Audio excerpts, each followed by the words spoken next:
Shalom Bapak Ibu Saudara-saudara yang dikasihi Tuhan, jumpa kembali dengan saya. Apa kabar Bapak Ibu? Saya berharap saudara tetap dalam keadaan sehat walafiat, diberkati Tuhan, damai sejahtera oleh Roh Kudus.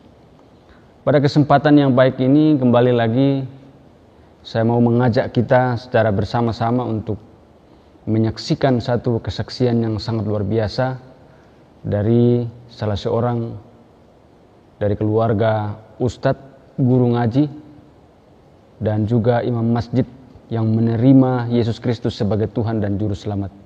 Ini sesuatu yang tidak gampang Bapak Ibu Saudara-saudara. Bagaimana jalan ceritanya, kita saksikan videonya berikut ini. Aku lahir di keluarga yang sangat amat kental dengan Islam. Aku anak keempat dari 5 bersaudara. Anggota keluargaku, kakak-kakakku laki semua. Bapak aku, dia sekolahnya dari pesantren, dari Tebu Ireng di Jawa Timur. Dan dia adalah seorang imam masjid, ustadz, guru ngaji, orang terpandang lah di daerah rumahku. Dari kecil aku udah diajarin sama dia tentang ajaran Islam, tentang ngaji pun aku sama dia. Kayak sholat pun aku bareng dia yang ngajarin. Ya dia inilah guru aku gitu, sebagai ayah, sebagai guru. Dia yang ngajarin aku tentang Islam. Tiap malam Jumat kami pengajian pun bareng dia. Kalau dulu ada acara zikir pun aku ikutnya bareng dia. Benar-benar yang dia mengajarkan aku selayaknya anak muslim yang baik lah. Menjadi anak yang teladan dalam muslim.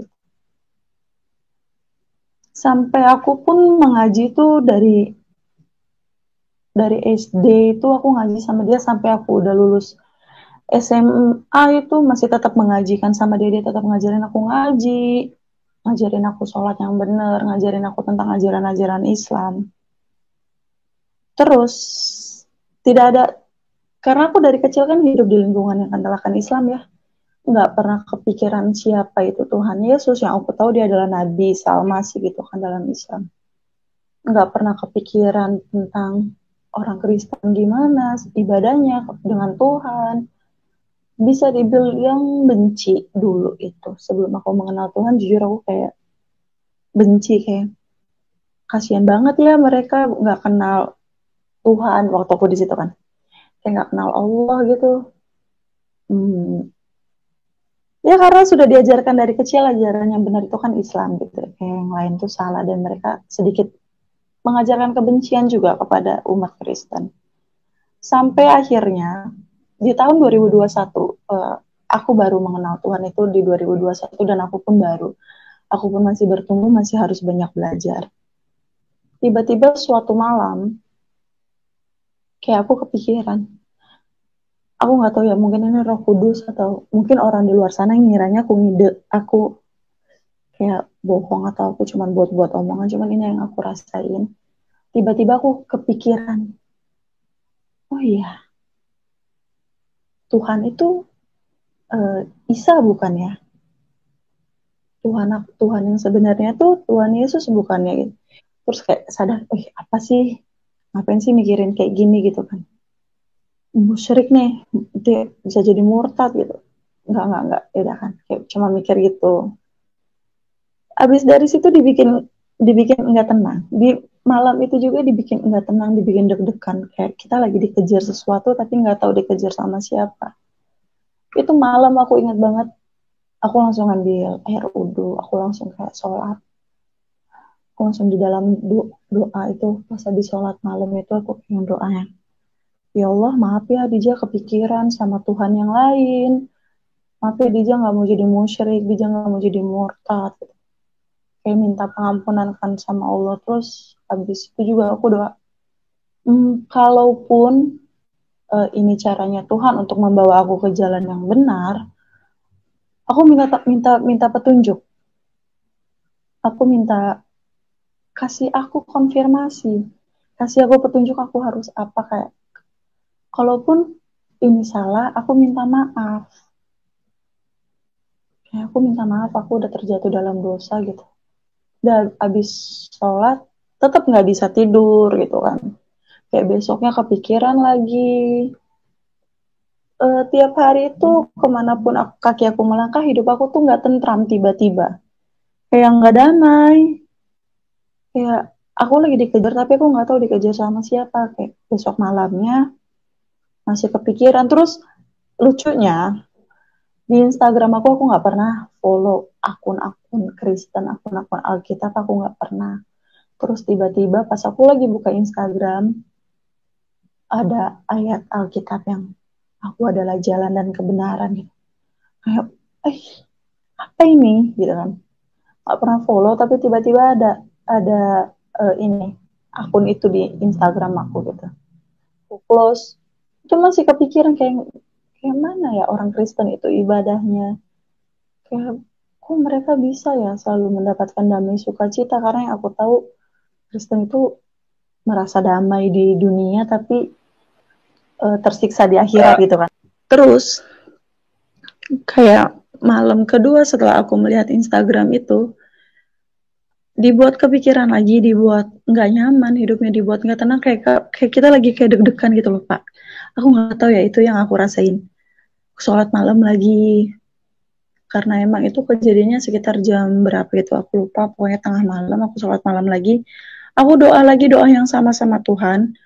Ya Tuhan, kalau emang aku harus pindah agama gitu, tolong kasih aku konfirmasi, kasih aku petunjuk. Dan kalaupun ini salah, ini kayak cuman godaan setan, aku minta maaf karena aku udah memikirkan hal yang seharusnya nggak aku pikirin. Abis sholat tetap nggak bisa tidur, kayak tetap dibuat kepikiran, dibuat nggak nyaman, kayak apa ini gitu, nggak tahu. Terus kayak udah itu aku mencoba untuk tidur kan, kayak udah tidur. Aku tidur, ingat banget jam 4 pagi, aku mimpi. Aku kan nggak pernah tahu ya sosok Tuhan itu siapa, Tuhan Yesus itu siapa gitu. Tiba-tiba ada sosok yang sering terlihat di akun-akun Instagram yang menggambarkan itu sosok Tuhan Yesus gitu ya. Kayak dia jalan, nyampirin aku, dia ngasih tangan aku tuh yang kayak gini ya. Dia nggak ngomong apa-apa, dia nggak, cuman dia senyum, dia ngasih tangannya ke aku. Dan itu tuh yang benar-benar, tadinya kan gelap itu gara-gara dia datang, benar-benar yang cerah, dianya tuh yang bersih, cerah, bersinar, kayak aku nggak tahu, aku merinding kalau ingat itu. Kayak yang dari gelap, tempat yang gelap, terus dia tiba-tiba datang ngasih tangannya ke aku. Terus aku langsung kebangunkan dari mimpi, kayak aduh mimpi apa nih, kenapa mimpinya kayak gini gitu. Aku itu ingat banget karena itu jam 4 subuh, aku langsung ambil air wudhu lagi, aku sholat untuk sholat subuh gitu kan. Kayak aku doa, Tuhan, oh ya Allah maaf ya gitu, dia mimpinya mimpi kayak gini. Padahal sebelum tidur udah doa kan, kayak maaf ya mimpinya kayak gini, aku nggak mau jadi murtad. Itu masih struggle, aku nggak mau jadi murtad, jujur aja. Kayak aku tahu ini ajaran yang benar pada saat itu kan. Nggak mau jadi murtad, nggak mau jadi musyrik, nggak mau jadi anak yang durhaka. Dah besoknya masih dengan hati yang nggak nyaman, masih dengan hati yang nggak tentram, masih dengan perasaan yang takut, yang deg-degan, kayak lagi dikejar sesuatu, aku nggak tahu itu apa. Dibuat nggak bisa tidur, kayak dibuat orang yang gelisah gitu kan. Malamnya sebelum tidur pun aku kayak berdoa lagi, sholat lagi, kayak ya Allah tolong sih udah gitu, kalau emang harus menjadi pengikut Kristus, harus menjadi orang Kristen, ya udah tolong ini mah jangan gitu, nggak mau, karena aku tahu ini itu salah gitu kan. Dan terus kayak mohon maaf, ampunin Dija, kayak karena Dija udah mikirin Tuhan yang lain selain engkau gitu kan.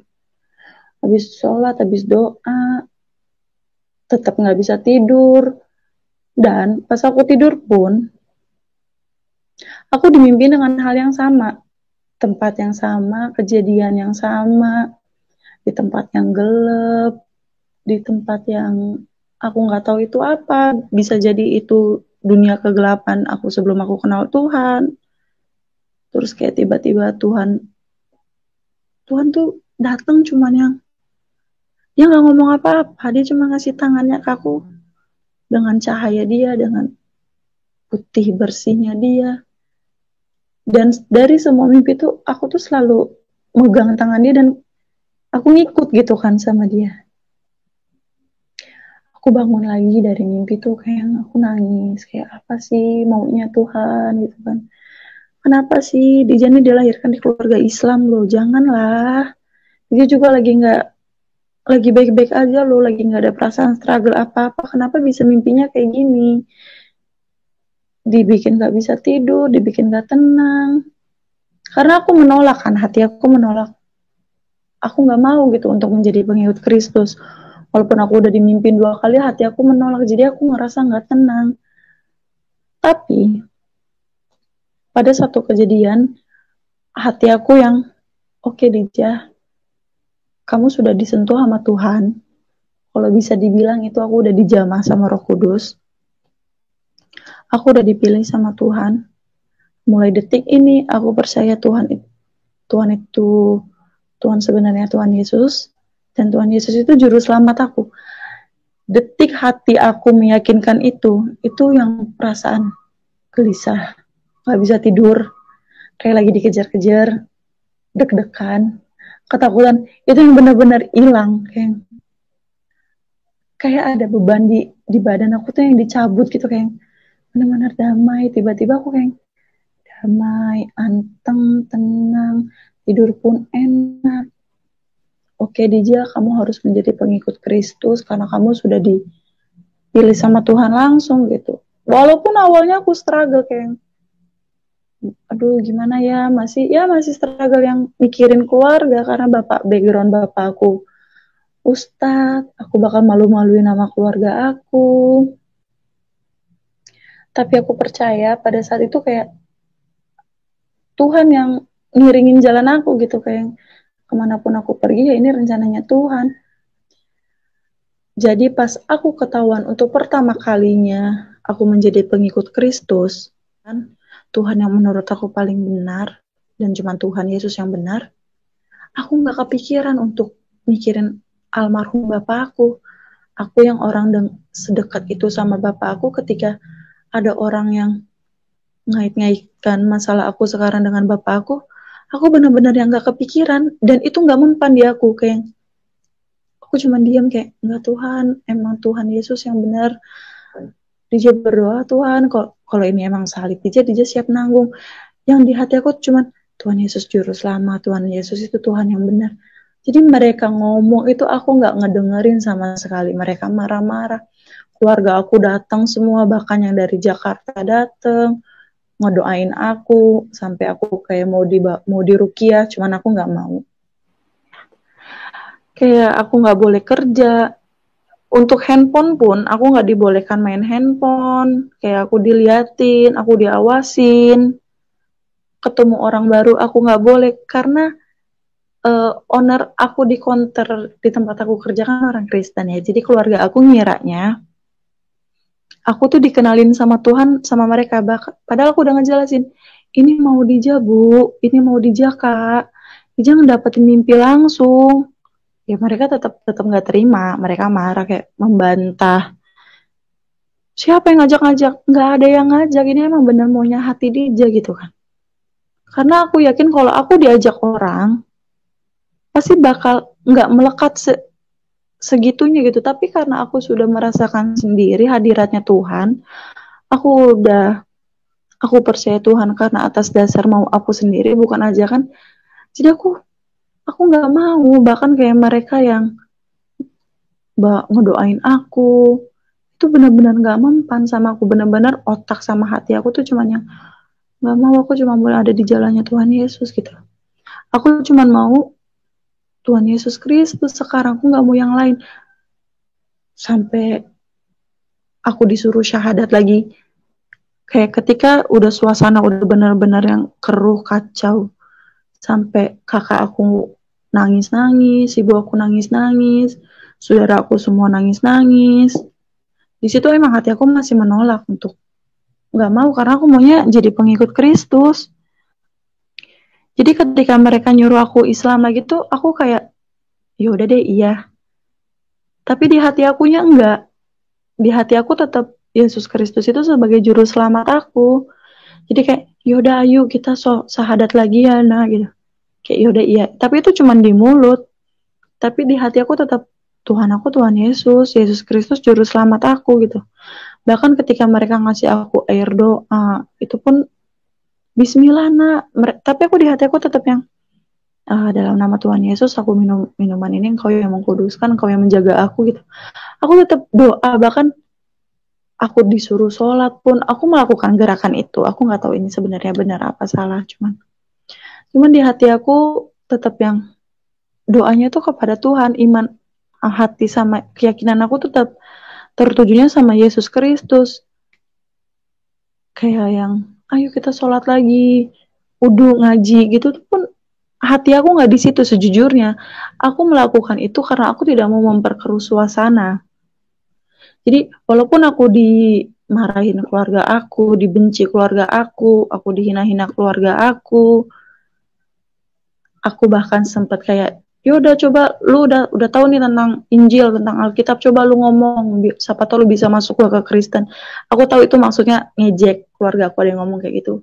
Itu aku cuma kayak bisa diam. Aku dihina-hina temen aku dibully, aku dikucilin, aku siap karena emang ini salib pertama aku.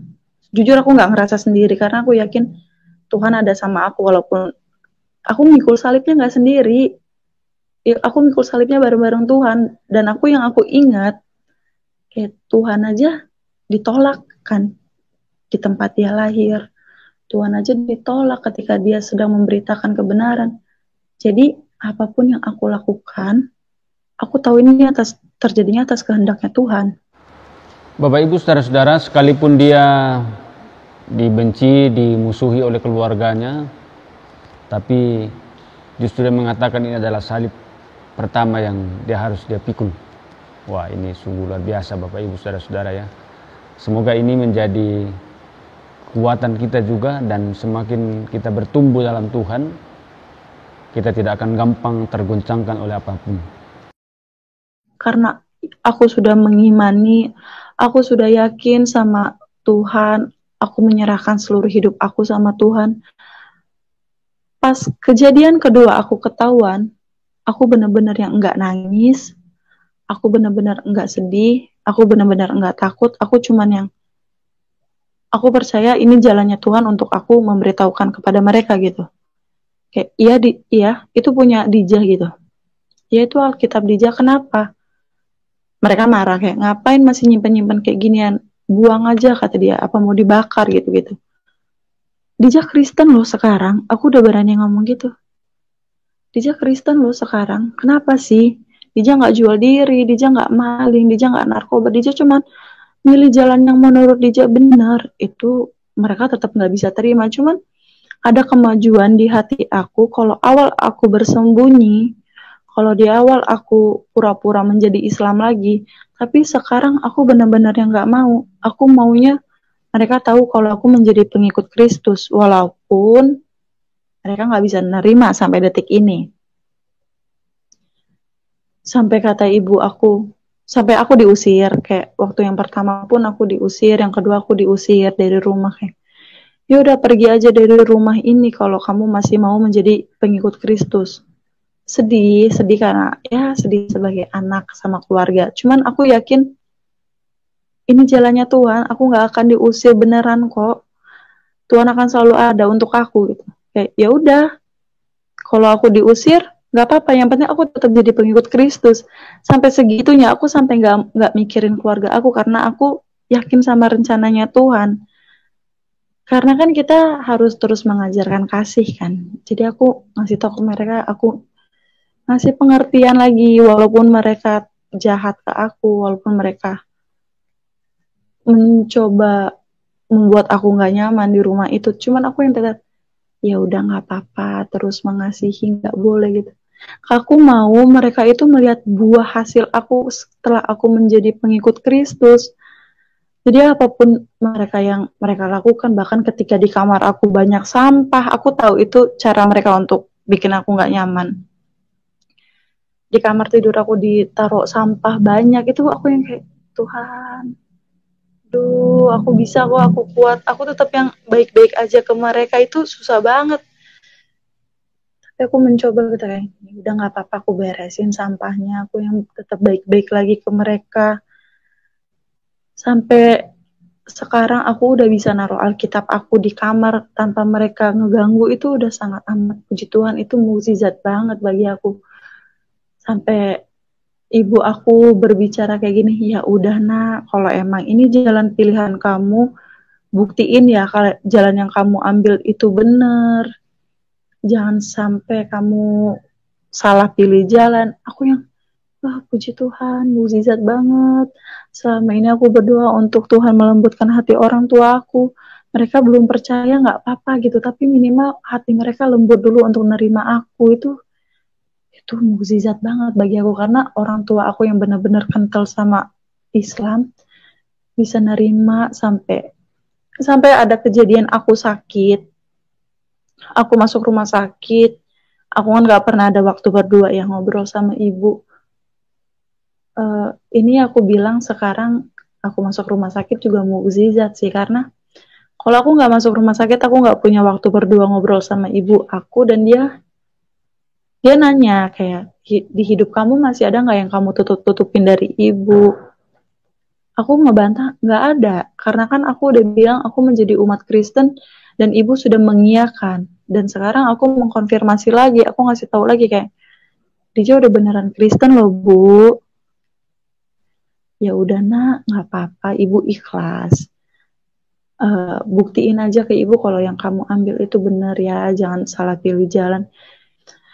Sekarang aku tahu, oke, aku dipilih Tuhan di keluarga seperti ini tuh, aku harus memberitakan kebaikan Tuhan kepada mereka yang hidupnya dulu seperti aku. Kayak beberapa orang yang belum mengenal Tuhan, mungkin aku disuruh Tuhan, aku dipilih tuh untuk menjangkau mereka. Kalau orang yang nggak ngerasain hadiratnya Tuhan itu nggak tahu apa yang aku rasain. Kayak mereka ngiranya aku ngedongeng, tapi di hati tuh yang damai sukacita sama Tuhan hidup di hati tuh, wow, nggak bisa diungkapin sama kata-kata. Dan itu aku bersyukur banget. Bahkan kayak aku bersyukur kayak, kenapa ya Tuhan nggak milih aku dari dulu gitu. Kenapa ya Tuhan, kayak aku ingin merasakan damai sukacita itu dari dulu gitu, kenapa baru-baru ini. Dan wow, makasih banget sama Tuhan yang kayak udah milih aku tuh yang luar biasa banget Pak. Benar-benar yang luar biasa, kayak apa ya, ada satu hal yang nggak bisa diungkapin sama kata-kata, kayak kepuasan di hati yang nggak bisa diungkapin sama kata-kata gitu, kayak cuman bisa dirasain gitu sih ceritanya.